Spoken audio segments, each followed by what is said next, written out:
वस्सलाम अला सय्यिदिल अंबिया वल मुरसलीन मुहम्मदिन नबील उम्मी व अला आलिहि व सहबिहि अजमईन। नन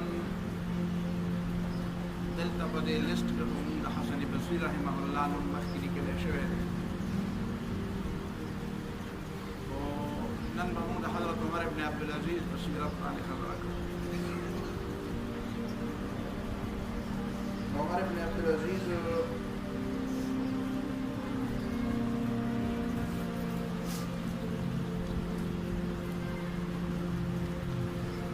उमर इब्न अब्दुल अज़ीज़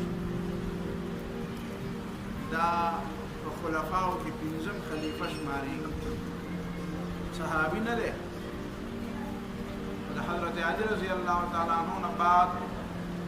खलक व खुलफाए राशिदीन के अहले सुन्नत वल जमाअत हज़रत उमर इब्न अब्दुल अज़ीज़ नुम याद जदा खलीफा राशिद थे अगर तो सहाबी न दे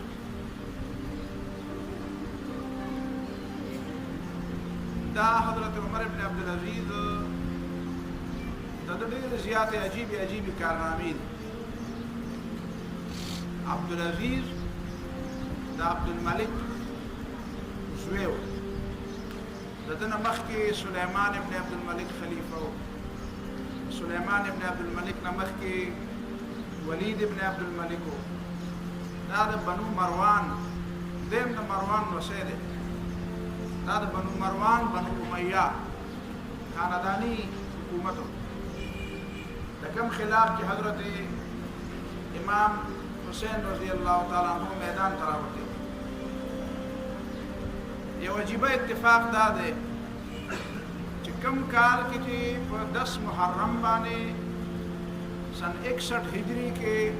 इमाम हुसैन रज़ी अल्लाह ताला अन्हु शहीद शो उन पदगा काल पर सन 61 हिजरी बाने उमर इब्न अब्दुल अज़ीज़ पैदा शो गोया कि हजरत इमाम हुसैन दे शहादत पर नतीजे के अल्लाह ताला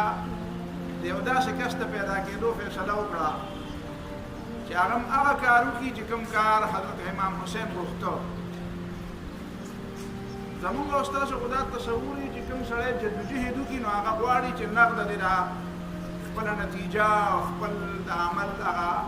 फायदा और समारा और मेवा दे नगद बीनी दा जमुंग द फिक्र कमजोरी दा मुझे से खबरी को कम खलक चागी द खपल कार सर मतलब ही दे सर मतलब नहीं जैसे दे मेवा उखरम को नखरम खुदाकार दी उशी او دا ما ذمہداری دا ذمہداری وجه پورا کوم هغه د فتح او د شکستنا او د داسې قسمه تمناګانو ارزوګانو نه بالاتري بے نیاز دي نه امام حسین رضی الله تعالی عنہ چې کما خوب لیدلو یا داغه چې کوم ارمان او داغه چې کوم تمنا وا د څه د پاره چې قرباني ورکړه خپل سترګو خو هغه شی ونه لیدو والله تعالی داغه د جدوجهد او داغه د تمنا غ ثمره مسلمانانو لور او په هغه خاندان کې چې کوم خاندان په غلطه طریقه باندې حکومت لاس کړو په غلطه طریقې چلاو هم په هغه کې د الله تعالی د یو اعجازي شان په نتیجه کې یو داسې سړی خلیفہ جوړ دا په خپل هم دا خیال نو چې ما وسو خلیفہ کې ونه بل چا دا رايو دا عمر ابن عبد العزيز دا مور چې وا ام عاصم دا د حضرت عمر فاروق رضی الله تعالی عنہ د زوی عاصم ابن عمر دا غن وصي و د لوري و او دا د عاصم دا خزه چې کومه وا دا غن نوم خو ما په دې وخت معلوم نه کو دا د حضرت عمر رضی الله تعالی عنہ چې کوم عادت چې ګرځیده با د شپې به ګرځیده خپل دور خلافت کې عمر فاروق رضی الله تعالی عنہ خپل دور خلافت کې به ګرځیده او دا حالات و معلومات به کول یو ځل د یو کور په خوا تېرېږي نو هلته یو بوډۍ ښځه خپلې لور ته وایي چې په دې اوبو کې دا په دې پیو کې دا اوبه لږې زیاتې واچوه ځکه چې ګزاره نه کېږي دا پی چې مونږ خرڅوو نو په دې باندې زمونږ کور کاروبار نه چلېږي نو اوبه پکې لږې زیاتې کړه چې لږې پیسې زیاتې راشي نو هغه لور یې ورته وایي چې امیر المؤمنین حکم کړی دی چې ملاوټ به نه کوئ نو مور ورته وایي چې امیر المؤمنین دلته کوم دی هغه ته څه پته لګي چې تاسو ملاوټ کړی نو ورته وایي چې مور که امیر المؤمنین نشته نو خدای خو شته که نه خدای پاک خو مینې که حضرت عمر رضی الله تعالی عنه ته دا خبره ډېره زیاته خوښه راغله او په سبا باندې کور معلوم کړ او کور یې معلوم کړو او بیا خپل بچی راوغوښتل خپلو بچو ته یې ووایي چې زه خو ډېر زیات بوډا یم او ضعیف یم او زما د واده ضرورت ما ته نه محسوسېږي کني دا جنۍ ما ځان له پخپله اخېسته خو په تاسو کې یو تن د زه دا غواړم چې دا جنۍ وله وکړم نو عاصم ابن عمر چې د کشر زوی و هغه دې ته تیار شوی چې بابا ستا په وینا چې ستا د ارمان دی نو دا جنۍ ما له وکړه حضرت عمر فاروق رضی الله تعالی عنه ورله هغه جنۍ واده کړه نو د هغې چې کومه لور شوه نو عاصم هغې له نوم کېښود ام عاصم ام عاصم نوم یې ولګېد دا عمر ابن عبدالعزیز د هغې زوی دی عبدالعزیز ته یې واده کړه او عبدالعزیز دا بیا د عمر نوم هم د عمر فاروق رضی الله تعالی عنه په نوم باندې کېښان کې بنو امیه داسې د حضرت عمر فاروق رضی الله تعالی عنه د دې خبرو ډېر زیات دغه نه و خو هغې دا خیال یې زموږ مضبوط حکومت دی دې کې به څه مسله نه وي دا خبره تاسو ته ځکه کومه چې د دې خبرې د دې درس پر آخر کې به یو جمله راځي هغې کې به تاسو ته پته ولګي چې اوهو د خلکو په ذهن کې دا خبرې څنګه راځي چې دا رګونه د خلکو نه راغلي دي نو دا زموږ لپاره څومره یا فایده ده او یا نقصان ده نو بچو کې باخره د پلارانو د نیاګانو اثرات راښکاره کېږي دا عمر بن عبدالعزیز رحمه الله چې په کوم ماحول کې پیدا شو لوی شو نو د دې د خاندان خو ډېر لوی کروفر و حضرت حسین رضی الله تعالی عنه چې کومې غلطۍ په حکمرانانو کې نیولې وې چې دا غلطۍ د دې حکمرانانو دي چې د الله پروا نه ساتي د بیت المال پروا نه ساتي بیت المال خپل جاګیر ګڼي انسانان خپل غلامان ګڼي ځان د قانون نه بالاتر ګڼي تنقید نه برداشت کوي اصلاح نه برداشت کوي واعظ نصیحت نه مني که څوک پرې تنقید کوي نو د هغه نه ژبه پرې کوي او پسولې کوي پانسي کوي وجنې جیل ته اچوي اوړه وړه خبره باندې خلک وجني خلک بېدخله کوي هغه فعاله چې ورځي نو سر به ټیټ ساتي خبرې به داسې کوي چاپلوسي به کوي مدح به وي د هغې په شان کې به قصیدې وي که د هغه د طبیعت او د هغه د مزاج خلاف د خبره وکړو دربار نه به بار ته وځي بیت المال او د خلکو دا مالونه دا د حکومت دا د شاهي خاندان ملکیت دی خپل یې څنګه استعمالوي په نورو خلکو یې څنګه استعمالوي د دې ولید او د دې سلیمان په زمانه کې اختل یو شاعر یو خو ابن خطل دی ابن خطل خو هغه سړی دی چې د نبي علیه السلام په زمانه کې د نبي علیه السلام ګستاخي کړې وه او د فتح مکې په موقع باندې رسول الله صلی الله علیه وسلم ویلي چې که د بیت الله دا پردې نیولي په دغه ځای کې مړ کړي هغه هلته مړ کړو بل یو شاعر دی اختل د هغه نوم دی هغه عیسایي دی د دې د دربارونو دا حالت د سلیمان او د ولید د دربار د دې دا حالت چې هغه اختل شاعر به چې راته دربار ته نو هغه عیسایي نو د سرو زرو صلیب به په غاړه کړی د سونې نه یو صلیب جوړ کړی دا د عیسایانو چې کومه اکراس نښه ده دا به په غاړه کړی او شراب به تازه وڅښل نو په دې ږیره باندې به داسې رابېده او په داسې حالت کې به دربار ته راننوته چې د دې ږیرې نه به د شرابو څاڅکي کېده خو چا دا نه وي چې دا ته ښه کوې که د بد کوې د حرام و حلالو پروا د چا نه وه ګناهونه چې دی هغه اپریشیټ کېده د هغه انکرج کېدل د هغې حوصله افزایي کېده د نیکو حوصله شکني کېده حنین یا حنین یو شاعر په هغه زمانه کې د ولید دی په زمانه کې هلته به خلک را جمع کېده او دا ګانې بجانې او دا ډولکي به یې واله او دا ګانې به یې ویلې جنکۍ به یې راغونډولې په کلاو میدانونو کې به خلک ګډېده په یو کور کې دا حنین راغلی دی او یو کور په چت باندې باقاعده خلک مجلس جوړ کړی دی او دومره خلک راغلي دي چې هغه چت پې ناست دی نو د حنین هم پکې مړ شو هغه خلک تماشبینان چې وو هغه هم مړه شو کلاو بې حیایي بېدیني دا په کلاو کې ده پردی نور خور به یې راونیوله او هغه ته به ویل دا زما وینځه ده په دربار کې خپل دربار ته او خپل حرم ته به یې راوستې هغه ښځې چا مجال نه دی چې هغه کړی وی چې موږ خو غلامان نه یو موږ غلامان نه یو موږ آزاد خلک دا چا ویلی نه شو د خلکو په جایدادونو باندې قبضې ولګولې په تاجرانو باندې په کاروباري خلکو باندې زبردست ټکسونه لګولي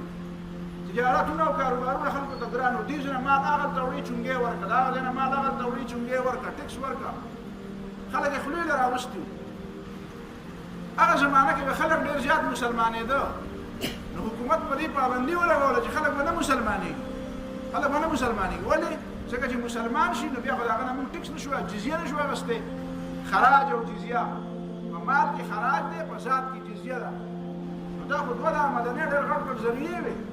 نو دوی په خلکو پابندي ولګوله چې تاسو به نه مسلمانېږئ علماو په جړل ورته وایي چې موږ د زړه نه مسلمانېږو یوازې په دې وجې نه مسلمانېږو چې زموږ نه به ټکس معاف شي موږ د زړه نه په دې منو چې اسلام حق دین دی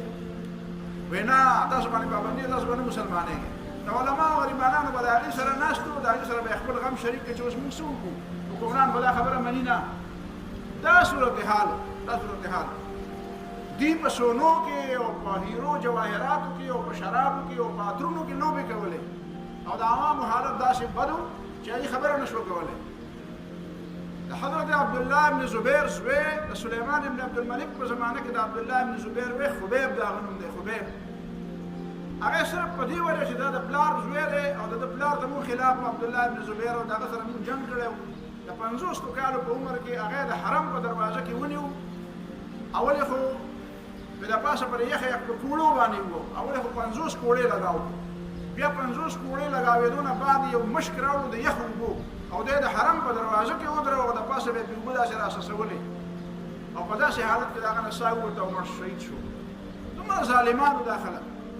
په داسې حالاتو کې چې ولید د تعمیراتو ډېر زیات شوقي و نو په عامو خلکو کې دا شوق راغلی او یاره وایي چې ولید غټې غټې بنګلې جوړوي نو زه به هم غټه بنګله جوړوم دا چې یو مشهوره خبره ده چې الناس علی دین ملوکهم خلک د خپلو بادشاهانو په دین باندې نو دا مقوله ده حدیث نه دی خبره ښکاره ده چې په علاقه کې مالدار او غټ خلک څه کوي نو عام خلک هم هغه کوي بیا د سلیمان د ولید نه بعد چې د سلیمان حکومت راغی سلیمان ابن عبدالملک هغه د ښځو او د شرابو او د دې ډېر زیات شوقي نو هر سړي به وایي بل نه بیا تپوس کوي هلکه بل واده دې کړی دی که دې نه دی کړی په 3 او 4 کسان چې به کېناستو نو د ودونو بحثونه به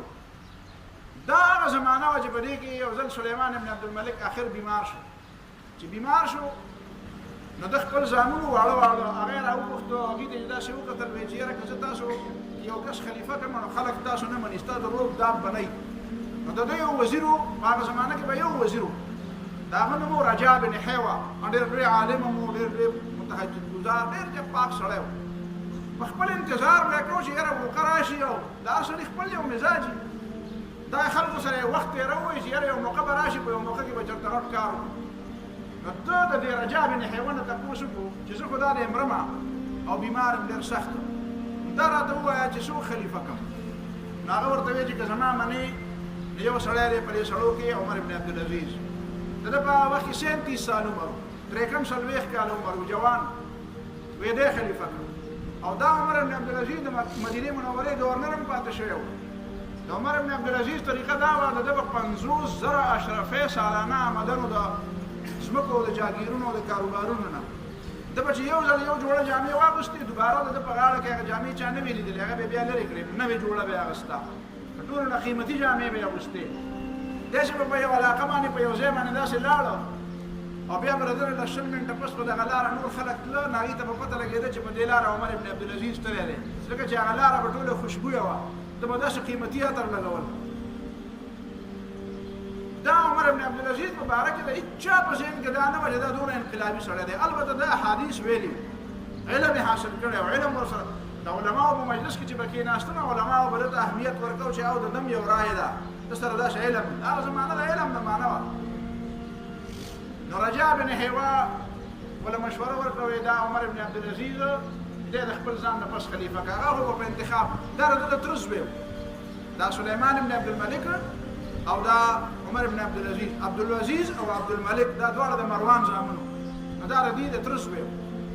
وی دی خلیفه کړه نو هغه یې ستا خبره ټیک ده نو هغه یې خلیفه کړو بیا د هغه نه پس هشام ابن عبدالملک د هغه نه پس خلیفه کړو وی چې دا نه یزید ابن عبدالملک بل د عبدالملک بل زوی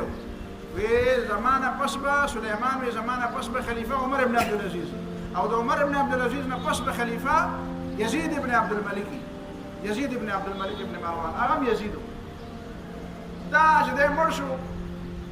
دا رجا بن حیوه راغی او جومات کې خلک راغونډ کړل خلکو ته پته لګېده چې رجا ته سره وصیت دی خلکو نه یې ټولو نه یې بیعت واغستو چې شابه راشئ قسم وخورئ چې دې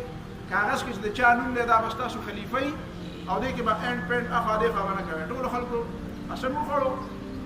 په دې کې کاغذ پرانستو چې کاغذ پرانستو نو پای کې لیکل چې عمر ابن عبدالعزیز خلیفہ دی. عمر ابن عبدالعزیز هم ناست و هشام ابن عبدالملک هم ناست و. هشام خور فاطمه چې دا په دې باندې وعده ده، په دې عمر ابن عبدالعزیز باندې دا او خیم دی او د تر زویم دی، د تر لور یې اغسته ده، د ښځې نوم فاطمه دی. دا فاطمه نوم په هغه وخت کې ډېر د عزت نوم و، د بادشاهانو ټولو خپل نوم له اکثر به فاطمه نوم په هر کور کې و. چې دا لفظ دوی وایي چې عمر ابن عبدالعزیز به خلیفه وي، په مجلس کې ناسو دوه کسو انا لله و انا الیه راجعون وي. یو عمر ابن عبدالعزیز انا لله و انا الیه راجعون وي، او یو د هشام ابن عبدالملک انا لله و انا الیه راجعون. هشام ابن عبدالملک خو په دې وجه وایي چې هغه زه په انتظار یم چې زه به خلیفه کېږم، ځکه چې زه یې رور هم یم، کشر هم یم، زما نمبر کېدی شي چې په خاندان کې زما نمبر وي، نو زما فرمان پوره نه شو، زه خو دې لاړم. او عمر ابن عبدالعزیز په دې وجه انا لله و انا الیه راجعون وایي چې دا په ما باندې څه د اسمان نه کاڼی راپرېوت، دا زما ذمهداري. حالانکه بادشاهي په هغه زمانه کې د افریقې هغه سپینه پورې، تاسو ته پته ده کومه زمانې پورې حکومت و، د دې سنده پورې، دا چیني ترکستانه پورې، دا سپینه پورې، دا مراکش د افریقې پورې، دا ټول عرب، دا مصر، دا افریقا، دا ټول علاقې دا د مسلمانانو قلمرو و. دومره لوی خلافت چې اوس په هغې کې 50 ملکونه جوړ شوي دي، دا د هغې صوبې وې، دا دومره لوی حکومت. او دوی انا لله و انا الیه راجعون. بیا د رواج مطابق لاړل د سلیمان ابن عبدالملک خښ کړو، سلیمان ابن عبدالملک د قبر ته کوز کړو، قبر نه چې راووتو را روان شو نو دته یو شاهي سورلی پیش شوه. دوی نه په دې شاهي سورلی باندې زه نه ځم، ما له دغه خپل خچر راولی چې کوم خچر باندې به زه ګرځېدم هغه خچر ما راولی وي، دا سرکاري دی، دا ورشه بیت المال کې داخل کې. او چې په لار باندې را روان وو بالکل دا رنګ یې داسې زیړ،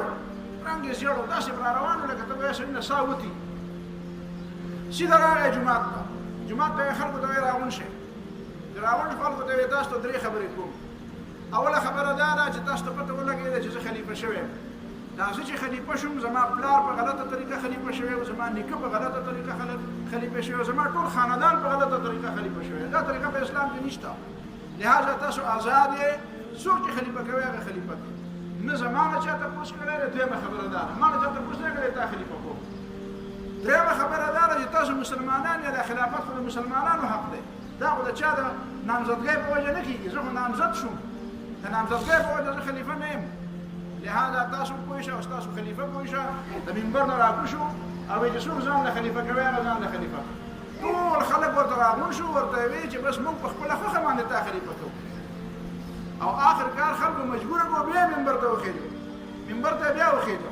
ویل ته زموږ خلیفه یې، بل څوک خلیفه نه منو. بیا پاڅېدو منبر ته او هغه خبرې وکړې چې کوم حضرت ابو صدیق کولې، چې کوم عمر فاروق کولې رضی الله تعالی عنهما. ورته یې وایي چې دا خلافت د مسلمانانو حق دی، په تاسو کې هغه سړی کمزوری دی چې کوم ظالم دی، او هغه سړی په تاسو کې طاقتور دی چې کوم مظلوم دی. چې د چا حق زما خواله راځئ، زما وخت مه ضایع کوئ، که د چا څه ضروري کار یې ماله راځئ، که چا سره مشوره یې ماله راځئ، که چا باندې ظلم شوی زما دروازې به کلاوي. او آخري خبره دا کومه چې ما د الله او د الله د رسول خبره منله نو زما خبره به منې، او چې ما د الله او د الله د رسول خبره نه منله نو زما خبره به نه منې. دې نه بعد کور ته لاړ، چې کور ته لاړو ښځه وله راله فاطمه بنت عبدالملک، مبارکباد یې وله ورکړه، وایي ته خلیفه شوې که نه؟ وایي خلیفه شوم، خو د ټولو نه مخکې ورشه ستا سره چې کوم کالي مالي دي، ستا په غاړه کې چې کوم هارونه دي، کوم هیرې جواهرات دي، قیمتي قیمتي ملغلرې دي، بیا بکسونه مکسونه را خالي که، قیمتي کپړې دې راوړه ټولې. وایي څه پې کوې؟ وایي دا ستا د پلار نه وي چې تا دې درکړې وي، دا د بیت المال وي، دا د مسلمانانو وي. هغې لاړې بیت المال کې داخل کړې. وایي څه به خورو؟ وایي چې الله پاک څه راکړي دیاړي مار چې څه خوري وي دا به مونږ خورو. 50,000 اشرفۍ سالانه آمدن و هغه 200 دینار ته راورسېد، 200 دیناره ته راورسېد، 200 دینار ته. د خپل کور نه یې اصلاح شروع کړه او د خپل بهر نه یې اصلاح شروع کړه. په کور کې اصلاح دا نتیجه وه چې په کور کې یو ځل یې ښځې ته وایي انګورو ته مې زړه شوی دی، وایي یو روپۍ به درسره نه وي چې انګور پرې والو. ښځې ته وایي وایي 1 روپۍ به درسره نه وي چې انګور ته نو هغه ورته وایي چې تا موږ سره څه پرېښی دی، موږ سره کم نه دی روپۍ راشي. وایي زه یې خیر دی که دنیا کې ونه خورو آخرت کې به انګور وخورو. انګور ځان نه نشي اخیستی د 1 روپۍ. بیا روایاتو کې دا راځي د په تاریخ کې چې کور ته یو ځل راغی نو لوڼې دي زامن یې دي لوڼې هم دي نو هغه زامن او هغه لوڼې د ده سره خبرې کوي نو دی ورسره خبرې کوي د خپلو بچو تربیت خو کوي نو هغه لوڼې پرې خوله باندې لاس کړي داسې دوپټه پرې کړي داسې نو دی دې مور ته وایي چې دا ولې داسې چل کوي دا د ما نه دا مخ ولې پټوي دا خوله رانه ولې پټوي هغه ورته وایي چې ځکه پټوي چې پیاز یې خوړلي ډوډۍ سره بل څه ترکاري نه وه نو پیاز یې خوړلي نو وایي چې یاره په امیرالمؤمنین باندې بوی ورنشي بوی په ورنشي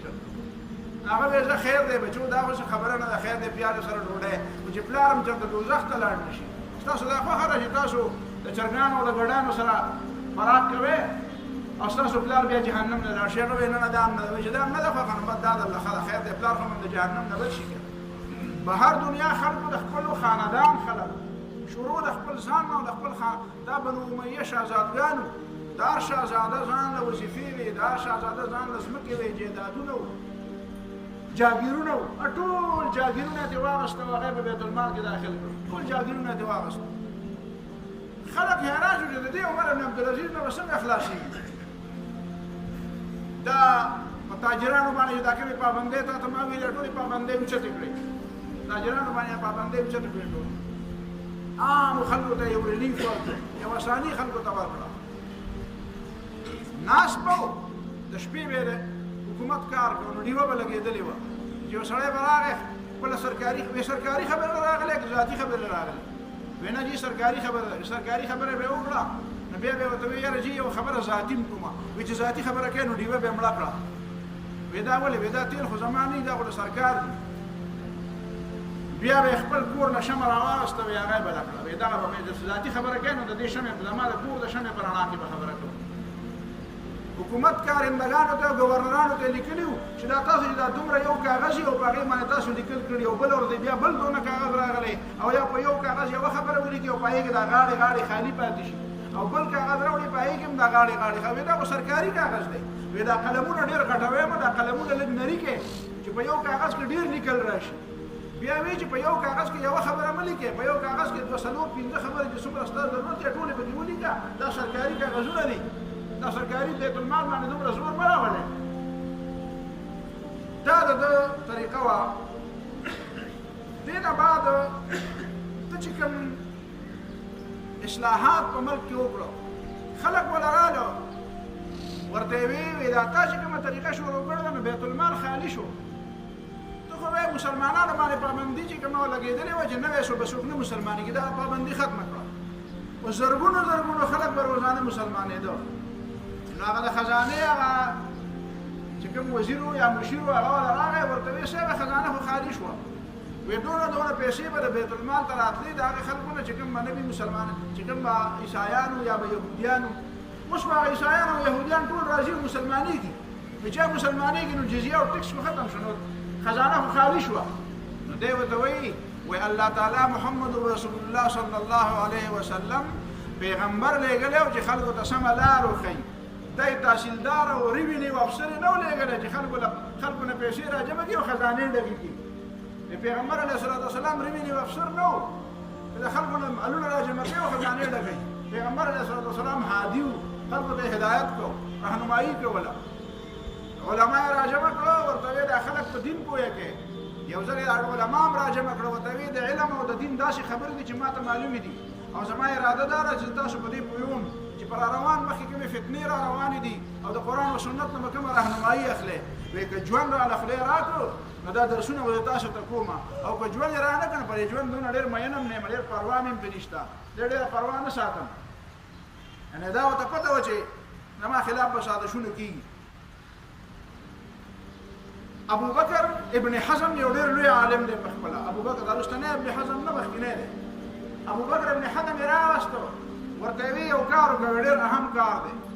وایي داسې چل وکړه انظر من حديث رسول الله صلى الله عليه وسلم فاكتبه فإني خفت دروس العلم وذهاب العلماء دا جمله دا په تاریخ کې داسې لیکل غواړي لکه سړی وایي چې دا د سرو زرو په اوبو ولیکلی شي رجا ابو بکر ابن حزم ته ویې راشه څومره احادیث په دې دی وګوره دنیا کې ګرځه او احادیث را جمع کوه او دا ستا ډیوټي شوه ځان له باقاعده نظام برابر کړه علماء له وظیفې مقرر کړه، ما ته رپورټ راکړه څومره علما دي او چا سره حدیث دي، دا ټول راوړی ولیکې، دا ټول راوړی دا حدیث ولیکې، ځکه فإني خفت دروس العلم، زه یېرېږم چې علم به جوړ شي، فذهاب العلماء، زه یېرېږم چې دا شته علما به ختم شي او نوي علما به پیدا نه شي، بیا به څه کوو، دا علم به ختم شي رانه. نو دا د احادیثو د دې باقاعده تدوین د دې صحرا چې کومه ده دا د عمر بن عبدالعزیز رحمه الله په سر رضی الله تعالی عنه. حقیقت دا دی چې د عمر بن عبدالعزیز چې کومې دوه غټې غټې کارنامې دي بلکې درې. یو خو دا چې دا اصلاح، د خپل ذاتي کورنۍ اصلاح، د خپل خاندان اصلاح، د خپل ځان اصلاح. چې کله عمر بن عبدالعزیز وفات شو نو د روم قیصر ته چې اطلاع ورسېده، روم قیصر ته هغه د تخت نه کوشو په ځمکه کېناسته او ژړلې چغې یې واله. درباریانو ته راجمع شو چې قیصر ولې ژاړې؟ وی د دنیا نه هغه سړی لاړو چې زما دا خیال دی چې په دنیا کې بل سړی بیا پیدا نه شي. وی زمونږ دا راهبان چې کوم دي دا تاریک الدنیا فقیران، دا پادریان، وی خلک وایي دا د دنیا نه ډېر زیات مرور دی او دا دنیا یې پرېښود، دنیا یې لته ورکړې. وی دې سره دنیا کوم ځای دی چې دې ولې لته ورکړه؟ دې سره خو دنیا شته نو څنګه ولې لته ورکړه؟ وی زه د هغه سړي ته حیران یم چې دنیا سره او سپین او عرب او عجم او افریقا او یورپ او ایشیا دا ټول علاقې، دا ټول علاقې د نیمې نه زیاته دنیا د هغه د خپل لاندې ده او بیا هم د فقیر غوندې ژوند تېروي. وی زه راهب او فقیر ده ته وایم. وی دا حقیقت کې راهب او فقیر و. وی داسې فقیر سړی په دنیا کې پیدا نه شي. دا هم د هغه ډېره لویه کارنامه ده. دویمه کارنامه چې د هغه کومه ده هغه دا ده چې د سرکاري طور باندې د حدیثو د جمع کولو هغه سرکاري وسایل یې په دې باندې خلق کړو چې احادیث ترې راجمع کړی شي. د احادیث زه وایم چې په صحیح معنو کې دا خبره خو ورې نور علما هم کړې ده، مولانا ابوالحسن ندوي رحمه الله هم کړې، نور علما هم کړې ده چې امام بخاري، امام ابو حنیفه، امام مالک، امام شافعي، امام احمد بن حنبل، دا چې موږ ته دا غټ غټ نومونه نن معلوم دي او دا څومره دا خلک چې غټ خلک شو، د دې خلکو د غټوالي دپاره بنیاد دا عمر بن عبدالعزیز را فراهم کړی. حقیقت دا دی چې د محدثینو، د فقهاو او د دې لوی مجددینو او مصلحینو دپاره ځمکه چې دی دا عمر بن عبدالعزیز رحمه الله همواره کړې وه. دا عمر بن عبدالعزیز دی د خپل ځان په باره کې ده چې د خلکو کومه اصلاح وکړه، تبه او راتبه او خطبه چې به یې ویله خلکو ته به وایي چې ای مسلمانانو، ای مسلمانانو دا حکومت ستاسو دی، دا زموږ د خاندان نه دی، دا مالونه ستاسو دي، څه غلطه خبره یې نو ما ته وایه، ما د تقریر په دوران کې ما ته وایه، په دې لارو کې ما ته وایه. یو ځل کور ناست دی او په کور کې چې کوم بوټي دي نو هغه بوټي له اوبه ورکوي، لوټه راډکوي او ځي هلته پایپونه خو نه وو که نه، لوټه راډکوي او هغه بوټي له اوبه ورکوي. او د هغه ښځه فاطمه چې ده نو هغه ناسته ده په یو کلاو ځای کې د یو چپر لاندې ډوډۍ پخوي، کور هم په خپله بلوي او ډوډۍ هم په خپله پخوي. نو ده ته خو چې یو بوډۍ زنانه چېرته د یو لرې علاقې نه راغلې وه چې یاره ما د امیرالمؤمنین کره ویسې کار مې دی ورسره، نو چا ورته کور وښوده وایي دغه د امیرالمؤمنین کور چې راغله هلته نو هغه بیبي نه یې تپوس وکړو وایي دا د امیرالمؤمنین کور دی؟ وایي وایي زه د امیرالمؤمنین بیبي یم. وایي کښېنه دلته. نو هغه یو ساعت ناسته وله، خپله خبره یې نه وه کړې چې یاره امیرالمؤمنین به راځي. نو یو ساعت پس دا زنانه بوډۍ نه ده، دا چې کومه مېلمنه ده دا د دغه ته وایي د فاطمې ته وایي دا نوکر نه دی، وایي دا نوکر نه دی که دا نوکر ښه سړی نه دی. وایي ولې ښه سړی نه دی بیبي؟ وایي دا ګوره بوټي مو پکې او غلی غلی غوندې پکې تا ته هم ګوري داسې په سترګو کې، وایي تا ته هم پکې لږ لږ د لرې نه ګوري نه، وایي دا سړی ما ته ښه سړی نه ښکاري، وایي دا د نوکرۍ نه وباسئ. هغې ورته ویل چې بیبي دا نوکر نه دی، دا امیرالمؤمنین دی، زما خاوند دی، ښه کوي چې ما ته ګوري. وایي ښه دا امیرالمؤمنین دی.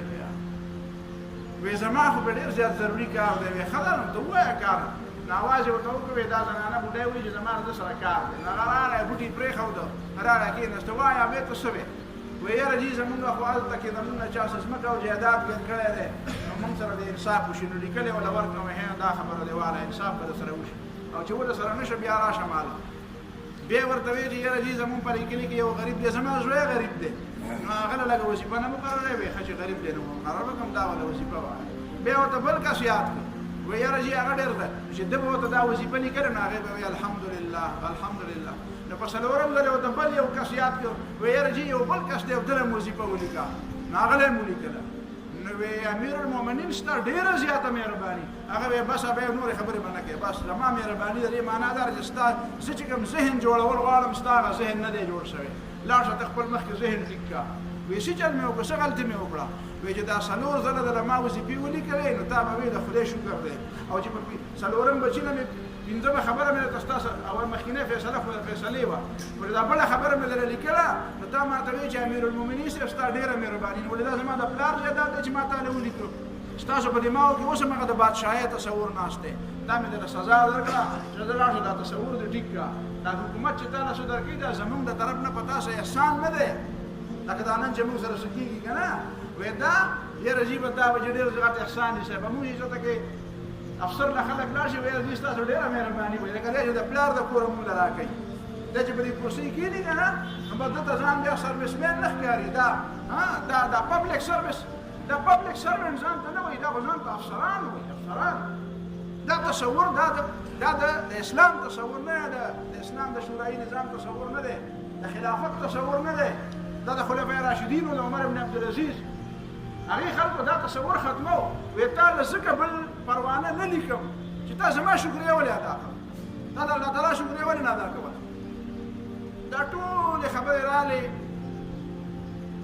آخر کار دا خلک ډېر زیات ستړي شو خپل یو نوکره هغه ته به د راز خبرې کولې هغه ته یې ویل لکه تا سره څه پیسې قرض نشته چې ما له راکړې چې حج له لاړ شمه هغه ورته یې د ما سره 12 دیناره دي 12 دینار نو هغه یې په 12 دیناره خو کار نه کېږي وی ښه زه بس پاتې وی الله به په قسمت کې نه یې لیکلی نو بیا یو ورځ نیمه پس هغه نوکر وله ډېر په خوشحالۍ راغی ورته یې وی جي ستاسو هغه فلانکې ځای کې چې کوم جایداد و که نه جاګیر و د هغې نه دومره ډېرې پیسې رالې چې حجونه دې پې کېږي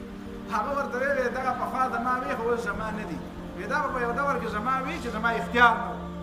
اوس خو زما اختیار دی دا پیسې زما نه دا جاګیر زما نه دا د بیت المال دی او دغه ځمکه هم د بیت المال ده دغه ځمکه یې په بیت المال کې شامله کړه او پیسې هم په بیت المال کې شاملې کړې وایي زه په حج کې به م نصیب نه وي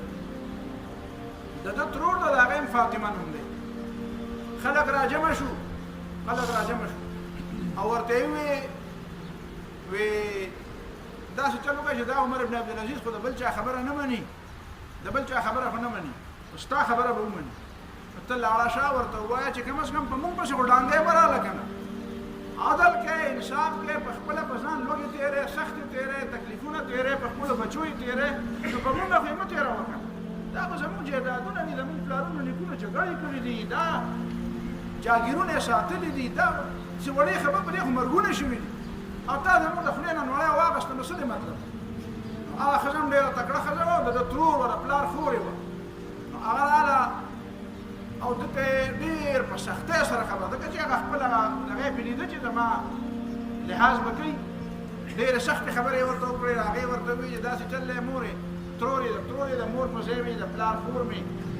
خو دا ته چې څه ما ته دا نصیحتونه به ما باندې اثر نه کوي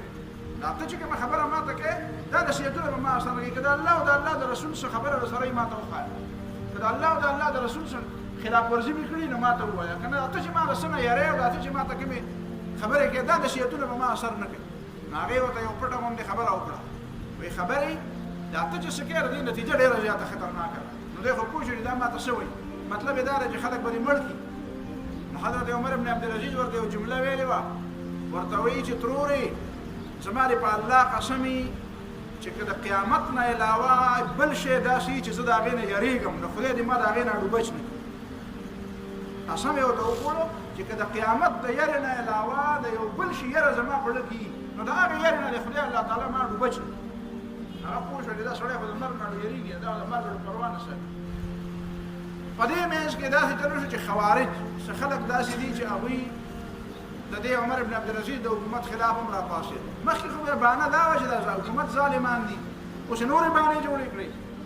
او ځای په ځای شورش او ځای په ځای باندې هنګامې جوړې کړي نو عمر بن عبدالعزیز ورته پیغام ولېږه چې تاسو چلو کوئ د هنګامو نه څه جوړېږي زما دروازې خو کلاو دي تاسو یو دوه پوهه کسان ما له راولېږه تاسو څه کول غواړئ د حکومت کې د هنګامې ولې کوئ حالانکې په حکومت کې طریقه دا جوړه شوې وه یحیی بن کثیر یو عالم دی د افریقې د زکات د راجمع کولو دپاره هغه مقرر کړی و هغه یحیی بن کثیر چې افریقې ته لاړ او هلته یې زکاتونه راغونډ کړو نو د زکاتونو د راغونډولو نه بعد دا دوه نیم کاله 2 کاله 15 میاشتې حکومت ته کړی دی نو اول ځل کې دا حالت و چې خزانه خالي وه او په 2 کاله او 15 میاشتې کې دننه بیا خبره دې ته ورسېده چې هغه بیا یحیی بن کثیر ولګید د افریقې زکاتونه چې راجمع کړو نو دته یې څه په وکم دا ته دغه غریبانو ګوره وی باغی تقسیم کړه ولا واپس جواب راولې نو یې ګرځم چې چاته ویم چې زکات ونه هغه ضروري کې لیوانه زو زکات نه ده خلکو سترګې مړې شوې په دې موجوده زمانه کې داسې خلک نشته د هسپتالونو کې موږ خلک وایي چې وته وایي زکات در باندې کېږي چې موږ یې خپېږو چې خپېسي و در ډېرې وي جواب راکوا بار چا زکات کوي چې څوک ورکول باندې په هغه زکات کوي دا یې سترګې مړې وي وی چې دلته زکات دا غستو څوک نشته وی دلته مرکز ته درولې نو په مرکز کې وزار له خزانه ډکه زه په دې شي چلو کوم په دې خزانه کې به پرتی څه پیو ټیکسونه ټول معاف کړ خلکو ته نو رجا بن هیبت استاخ وخت چې سپی کینو هغه ولګیده په بازار کې مګرځیدو او غلامان به غشتل او آزادول به زکات په پیسو باندې غلامان غشتل او آزادول به ځکه بل طریقې نه دا یو طریقه ده چې غلامان به آزاد دون هله پورې خبره بیان چې څوک شورش والی یا یو شورش کوي هنګامې کوي ای تبارک باندې واړي نو دا خلکو چې کوم خوارجانو دي دا باندې معنی جوړ کړی نو دا په سوال جواب ولګي چې راشي خبره وکړو دوه علما تراله چې دوه علما رااله او د ور سره کېناسته یو وايي خبره سده وی ولنه خبره خدای راځي ته په غلطه طریقه خلیفہ شوی ځکه چې دا خلافت په اسلام کې دا طریقه نه ده چې خلک با بادشاہ روان شری د پاره بیات په زور د خلکو نه علي خلک خپل آزاد مرزه ته پرې سو خلیفہ کوي او سو نه خلیفہ کوي چاله ووټ ورکوي او چاله ووټ نه ورکوي ووټ خو خپل مرزه خبره ده په ووټ کې داندري دا په اسلام کې نه ده په دې خبره یو ځان کوي کوي دا سړی نو وسناله مړ لري هم سړی بیا بل ته ډېر مسلې جوړېږي خلک خو مسلې ډېر جوړي یو سړی د دې لپاره ناشي تاسو باندې بدګماني نه کوم خو کله به داسې مال دي یو کال په مخ کې به یو کس په داسې را پیدا شي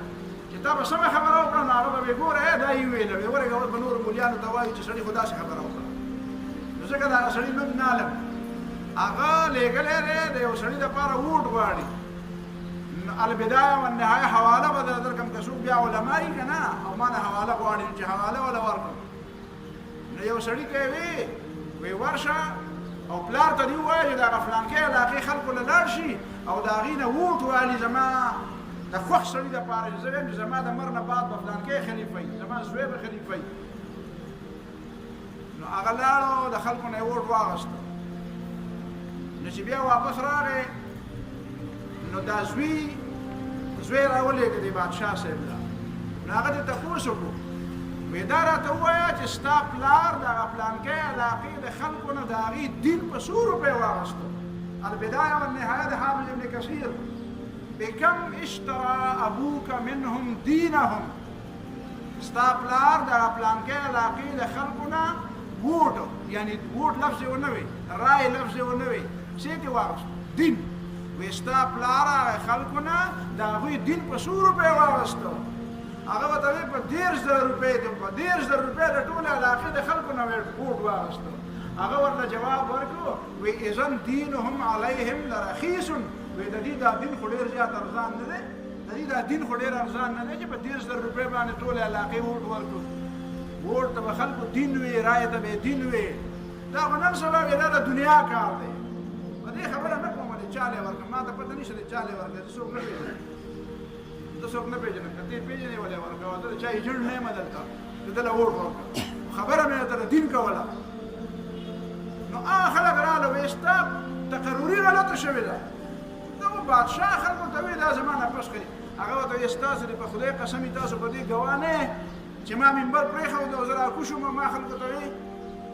چې وایي چې څوک خلیفه کوي خلیفه کوي تاسو د دې مخکیني بیعت نه آزاد یې وی او دا خبره خو دې کړې وه چې دا مې کړې وه نو بیا وی ښه ده نو بله خبره کوو وی بله څه خبره کوو وی بله خبره دا ده چې ستا نه پس به څوک خلیفه وي وی زما نه پس به یزید خلیفه وي وی دا یزید چې ستا نه پس خلیفه یزید ابن عبدالملک وی دا د اسلام طریقه ده نو دی خاموش وی دا د اسلام طریقه نه ده خو دا ما مقرر کړی دی دا زما نه پس چې به یزید خلیفه وي نو دا ما مقرر کړی دی خلیفه وی نه تا خو نه دی مقرر کړی وی نه هغه چا مقرر کړی سلیمان ابن عبدالملک ته وایې که نه په ډانګو یې وهی او ګډې وډې ورته وایې سلیمان ابن عبدالملک مقرر کړی ما خو نه دی مقرر کړی نو زه پکې څه ګناهګار شوم خلک خو پاسېده لاړه خو دې عمر ابن عبدالعزیز رحمه الله یو سوچ شروع ده سره وخت ډېر نه و دا چې کوم اصلاحات د کړي دي که نه دا اصلاحات په 2.5 کال کې سوال نه پیدا کیږي چې دا د الله تعالی خصوصي مدد نه وسوک د اصلاحات په دې پوښتنه چې اوه اوس د اسلام هغه اخرنۍ خبره چې خلیفہ به څنګه مقرري د مسلمانانو خلیفہ او امیر المؤمنین به څنګه مقرري نو ته په دې باندې سوچ شروع چې په دې باندې سوچ شروع کړو د لپاره غور شروع کړو د لپاره اصول مقرر چې دا یزید ابن عبد الملک به خلیفہ نه او آینده لپاره به خلیفہ د مسلمانانو په مشوره مقرري کیږي په طریقه به صحیح په دې طریقه باندې د سوچ او غور کوو او په دې غور او په دې سوچ کې ممکنه د خپلینه خبره وتی دا هم په تاریخ کې ونه نشته خو د خلاف دا بنو امیه را پاسېده او هغې وې چې دې سړي که دا نور هر څه چې دي دا قابل معافي دي زمونږ نه مال واغسته مونږ نه جایداد واغسته زمونږ بچي داسې چرته کېنولو مونږ هم داسې ملنګان کړو دا هر څه یې وکړو عدل او انصاف او زمونږ هغه حقوق چې کوم مونږ بالاتر خلک دغه شی ټول ختم شو خو دا یوه خبره ناقابل برداشت ده چې اوس خو به دا خلافت او دا حکومت هم زمونږ د خاندان نه ځي نو زه زمونږ په دا امید چې دله هر څومره عمر چې دی څومره پورې ژوندی نو زه چې څه کوي نو کوي به خو چې دی مړ شي نو زه بیا خو به مونږ ازاد یو نو بیا به بیا تا خپل نظام راولي اوس خو دی لګیا دی او دی دا خلافت دا ټول نظام او دا سیسټم ټیک کوي چې آینده لپاره به بیا دا خانداني حکومتونه ختم دا د هرقل او د قیصر او د کسرا طریقې به نه بیا به د اسلام په طریقه باندې د خلافت نظام دا شی خو ډېر زیات خطرناک دی او دا شی ناقابل برداشت دی نو د عمر بن عبدالعزیز یو نوکر هغه له 1000 دینار ورکړ په شریکه چنده وکړه د خپلو تربورانو د ترونو زامنو ټولو په شریکه چنده وکړه 1000 دینار ولا اشرفه ولا ورکړې وې دې عمر بن عبدالعزیز له زهر ورکړه چې دا مړ شي خبره ختمه شي نو هغه ولګېد زهر ولا ورکړه زهر باندې دې پوه شي چې ما له زهر راکړه عمر بن عبدالعزیز داسې پروت دی او دا خلک به تپوس راتلو دا خپل اوښې نو دا هشام ابن عبد الملک چې انا لله و انا الیه راجعون ویلو چې زه خلیفه نشم دی راغی د خپلې خور ته وایي دا امیر المؤمنین ډېر بیمار دی یا ډېر بیمار دی دا جامې ډېرې زیاتې خیرنې شوي دي نو دا جامې ورته لږې بدلې کړه چې غټ غټ خلک یې تپوس له راځي او دا جامې خیرنې نو هغې ورته وایي د عمر بن عبدالعزیز دغه یوه جوړه ده پیوندونه پکې لګېدي د خپل عمر فاروق په شان دی د عمر فاروق په شان د پیوندونه پکې لګېدلي دي وایي دله بله جوړه شته نه کوم ځای نه ولا جوړه پیدا نو هغه لاړ هغه کومه ښځه د ترور چې راغلی وه هغې چې واپس خپلو خلکو ته جواب ورکړو هغه جواب رانه نیمګړې خبره پاتې شوه چې تاسو زه لېږلي یم نو ما ورته څه وویل وایي خبره نه مني وایي ستا څه رایه ده وایي وراره ته مې خبره وکړه خبره نه اوري وایي ما ورته دمکي م ورکړه نو وایي چې څه علاج دی وایي علاج خو نور پرېږدئ غلطي م دا کړې ده چې د عمر فاروق لور م راواده کړې ده خپل کور ته د عمر فاروق نوسی م خپل کور ته را وایي دا ټیک د هغې ښځې کار دی چې په هغه پیو کې اوبه نه اچول په هغه پیو کې چې اوبه نه اچولې او هغه لور د عمر فاروق نوسی تاسو راوړه او خپل بنو امیه کې م راواده کړه نو ټینګ شی ورته په دې خبره تاسو ورسئ دا سره ما وعده کړې وه زه به هغه جمله ویم نو خلکو ته پته ولګېده چې اوهو دا د حضرت عمر رضی الله تعالی عنه نوسی دی نو د هغه غرق پکې اخر کې را ژوندی شو نوم یې عمر دی نو بس اوس ورته ټینګ شی نو یو دا د خلکو په ذهن کې خبره ناسته وه چې اوهو دا خو مونږ غلطي کړې ده چې دا د چا لور له مونږ راواده کړې وه چې د هغې دا نتیجه راووته او بلې دا وکړو چې عمر فاروق عمر رضی الله تعالی عنه خو وایي چې د خلافت دا سیسټم ټیک کومه دا باقي کار خو مې ټیک کوو دا نظام ټیک کومه چې دا مسلمانان به په خپل آزاده مرزۍ باندې خپل خلیفه څنګه مقرروي نو دې سره هغې سره خطره پیدا شوه نو دلې 1000 دینار ورکړو غلام له چې دله زهر یې ورته ورکړو او په 2-3 ورځې کې دننه هغه وفات شو د وفات کېدو نه مخکې هغه چې کومه خبره وکړه هغه دا وه وی ما ولید ابن عبد الملک هم قبر ته کوز کړی دی او ما سلیمان ابن عبد الملک هم قبر ته کوز کړی دی وی ما چې دی قبر ته کوز کړو نو ما به د مخ قبلې ته کړو عام طور زمونږ هم دا طریقه ده چې مړی په قبر کې کېږي نو کوشش کوو چې مخ یې قبلې ته کړو وی ما به د مخ قبلې ته کوو او د مخ به د قبلې نه اورېده وی ما به د مخ قبلې ته کوو او د مخ به د قبلې نه اورېده نو د هغه وخت نه ما دا اندازه ولګېده چې حکمران چې د هغه د مسلمانانو تور او سپین د هغه په لاس کې او هغه ظلم وکړي زیاتی وکړي د الله او د الله د رسول په ځای باندې خپله خدایي په خلکو ومني نو د هغه اخرنی انجام دغه وي څه داسې انجام سره نه مخامخ کېدل غواړم او بیا یې خپل بچي را جمع کړه ورته ویې چې بچو ما ستاسو په حق کې ډېر زیاتی به کړی تاسو له به مې جامې نه کړي په اختر کې تاسو له به مې ښه خوراک نه درکړی تاسو له به مې ستاسو د مرضۍ مطابق مزې نه درکړي نو ستاسو پلار د دوزخ نه ډېر زیات یېرېده جهنم نه ډېر زیات یېرېده نو نو زه د دې وجې نه د جهنم نه یریږم. تاسو ته مې حلال مال پرېښودی دی، په دغه حلال مال باندې ګزاره کولی شئ او د دغې شي نه داسې ځان ساتئ لکه د زهر نه چې سړی ځان ساتي. دا عمر ابن عبدالعزیز رحمه الله چې دته خلک خلیفه خامس وایي، دته خلک پنځم خلیفه وایي، او د حضرت حسین رضی الله تعالی عنه د هغه وینې په بدل کې الله تعالی دله دا مقام ورکړو. باقي دا چې خلک نه غواړي، اخرنۍ خبره دا ده چې ته به وایې چې دا سلسله ولې داسې ونه چلېده. خبره دا ده چې یو سړی غواړي خو د هغه نه پس چې کوم خلک یې هغه نه غواړي. نو دا اسلام چې دی د الله تعالی ته سپک نه دی، دا اسلام ډېر قدرمن، دا د شریعت نظام او د خلافت نظام دا د الله تعالی په نسبت باندې ډېر زیات د قدر او د احترام نظام دی. دا ډېر د رحمت نظام دی. دا د رحمت نظام چې څوک نه غواړي نو الله تعالی یې ورته په زور نه ورکوي. الله تعالی وایي ته په تیاره کې خوشحاله نو ګرځېږه، کله د یو دیوال سره جنګېږه او کله به یو کندې ته لوېږه، کله به دې سر ماتي او کله به دې ملا ماتي او کله به دې ډوکي ماتي. دا نظام دپاره به جدوجهد کوې، دا به د الله نه غواړې، دې دپاره به هغه شرایط پوره کړې. نو هله به داسې په تا راغلم، دا داسې د انعام په طور زه په تا باندې نه رالم چې د یو کس په غوښتو باندې په تا راشي. عمر ابن عبدالعزیز غوښتو، هغه د الله تعالی توفیق ورکړ. د هغه نه بعد خلکو نه غوښتو، هغه خلک تر اوسه پورې لا شی جبران شوی دی. نو په دې منځ کې لږ غونې خال څه لږ غونې ښه خلک راغله، هغه نظام تر اوسه پورې لا برابر نه شو، ځکه چې خلک نه غواړي دغه نظام. اوس هم دا خلک لګیا دي په دې دنیا کې، لکه دا اوس دور د اسلام دور را روان دی. څه پکار دي